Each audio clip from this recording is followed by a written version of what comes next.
আজ দুপুরে রান্নাবান্নায় থাকবে আমড়া দিয়ে মুসুর ডাল, মানে টক ডাল। আর ভাতটা আমি আজকে একটু তাড়াতাড়ি করে নিয়েছিলাম কারণ হাতে একটু টাইম কম ছিল। আর এইদিকে আমি কচু শাক রান্না করব নিরামিষ, তো কচু শাকটা একটু নুন দিয়ে ভাপে বসিয়ে দিয়েছি। এদিকে ছোলা দিয়ে রান্না করব, ছোলাটাও আমার সিদ্ধ করে রাখা আছে। আর এখানে ডিমের ঝোল করব ভাবছি, তো ডিমটাও সিদ্ধ করে রাখা আছে।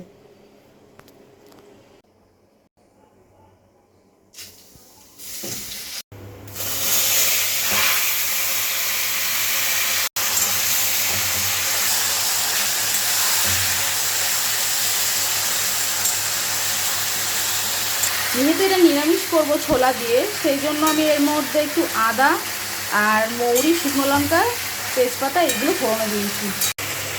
আর এই ডালটাও প্রায় হয়ে এসেছে, আর একটু ফুটে উঠলেই ডালটা নামিয়ে নেব। সিদ্ধ করার সময় যেহেতু কিছুটা নুন দিয়েছিলাম, সেই জন্য নুনটা একটু অল্পই দিলাম। আর এরপরে সামান্য একটুখানি হলুদ, কচু শাকে একটু হলুদটা কম হলে দেখতে বেশ সুন্দর লাগে। ডালটা নামিয়ে নেব।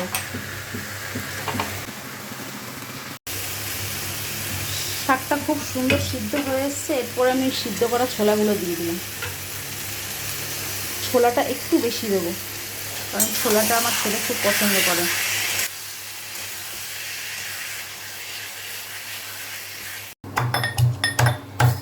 কিছুটা কাঁচা লঙ্কা একটু থেতো করে দেবো।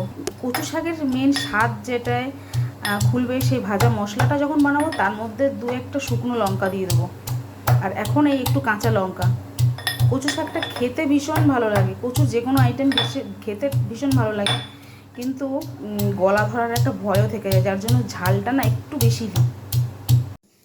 একটা ছোটো কড়া বসিয়ে না আমি কিছু কাঁচা বাদাম ভেজে নেবো এবার।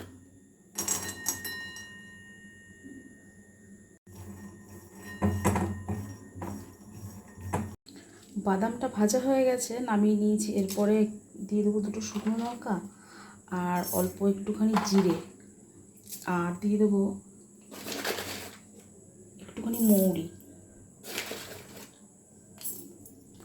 গোটা ধনেটা এই মুহূর্তে নেই, না হলে একটু গোটা ধনে দিতে হতো। তো ঠিক আছে, এর মধ্যে আমি ধনে গুঁড়ো একটুখানি শেষে মিশিয়ে দিতে পারি। মানে এটা যখন ভাজা হয়ে যাবে, নামানোর একটু আগে ধনে গুঁড়োটা দিয়ে দেবো, তাহলে কিছুটা হলেও ব্যালেন্স হবে আর কি। এর মধ্যেই না একটুখানি জাস্ট ধনের গুঁড়ো দিয়ে দেবো। গোটা ধনেটা থাকলে আর একটু বেটার হতো, কিন্তু নেই, তো এখন এইটা দিয়ে যতটুকু সামাল দেওয়া যায়। ওই ভাজা মশলাটা না একবারেই মিক্সিতে দিয়ে দিলাম, এখন আর শিলে আর বাড়বো না, এটা মিক্সিতে একবারে দিয়ে দেবো। আর এইদিকে ওই যে ভাজা বাদামটা খোসাটা ছাড়িয়ে একবারে মিক্সির মধ্যে দিয়ে দেবো। এই যে বাদামের খোসাগুলো ছাড়িয়ে দিয়ে দিয়েছি। এবার এই যে মিক্সিতে না আমি জল ছাড়া শুকনোই এটা ডাস্ট করে নিয়েছি, এটা শুকনোই দেবো। এবার একটুখানি চিনি দিয়ে দেবো, একটুখানি না বেশ পরিমাণেই চিনিটা দেবো, কারণ কচু শাকটা না একটু মিষ্টি মিষ্টি হলেই বেশি ভালো লাগে খেতে। আর ওই মশলাটা এখন কিছুটা মিশিয়ে দেবো।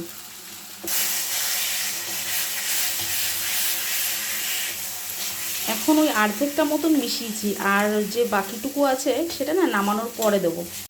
কচু শাকটা প্রায় হয়ে এসছে, কিন্তু আর একটু এখনও যেহেতু ময়েশ্চার আছে, এটা যতক্ষণ ধোঁয়াটা ছাড়বে ততক্ষণ আমি গ্যাসের ওপর রেখে দেবো। একটু টেনে গেলে তখন নামিয়ে নেব।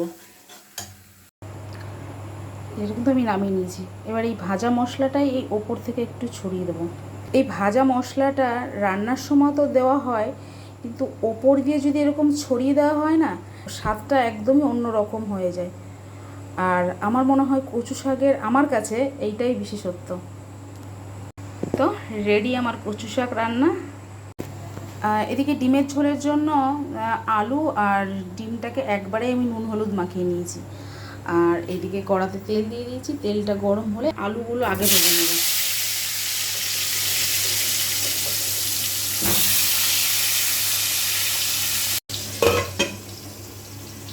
আর ততক্ষণে আমি মিক্সিতে কিছু মশলা করে নেবো। এর মধ্যে যেমন দিয়েছি ছোট্ট একটা টমেটো, আর মানে 4-5 পিস মতন হয় রসুন, আর ছোট্ট একটা পেঁয়াজ, কয়েক টুকরো কাঁচা লঙ্কা, আর আছে একটু সামান্য জিরে আর গোটা শুকনো লঙ্কা আর ছোট্ট একটুখানি আদা।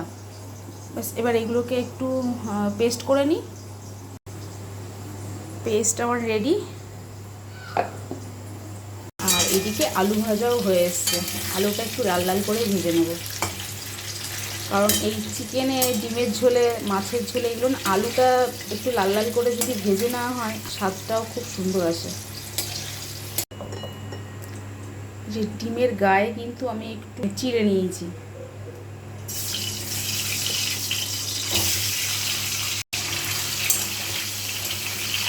বাইরে যারা ডিমের আরেকটা রেসিপি দেখতে চান তারা কালকে অবশ্যই চোখ রাখবেন। আর কালকে একদম বাঙাল রেসিপি থাকবে, ডিম দিয়ে, গাছের ছোট্ট ছোট্ট বেগুন দিয়ে। অ্যাকচুয়ালি আমি ভিডিওটা বানিয়ে রেখেছি, মানে রান্না হয়ে গেছে, কিন্তু আমি শেয়ার করতে পারিনি। কালকে অবশ্যই শেয়ার করব। এবার ওই তেলের মধ্যে ফোড়নে দিয়ে দেবো গোটা তেজপাতা, শুকনো লঙ্কা আর কিছু গোটা গরম মশলা। আর এরপরে দিয়ে দেবো সামান্য একটুখানি গোটা জিরে। এদিকে ফোড়নটা একটু ভাজা ভাজা হয়ে গেছে, এবার দিয়ে দেবো ওই পেস্ট করা মশলা। এটা এবার বেশ কিছুক্ষণ কষে নেব। মশলার মধ্যে কিছুটা জলও দিয়ে দিয়েছি, আর এরপরে দিয়ে দিলাম হলুদ, পরিমাণ মতন একটু লবণ।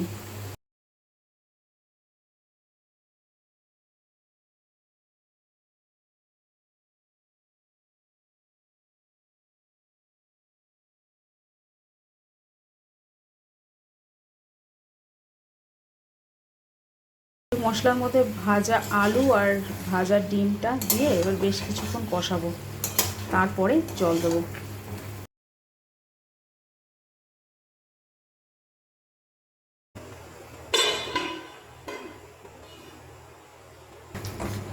তো এবার নামিয়ে নেওয়ার পালা।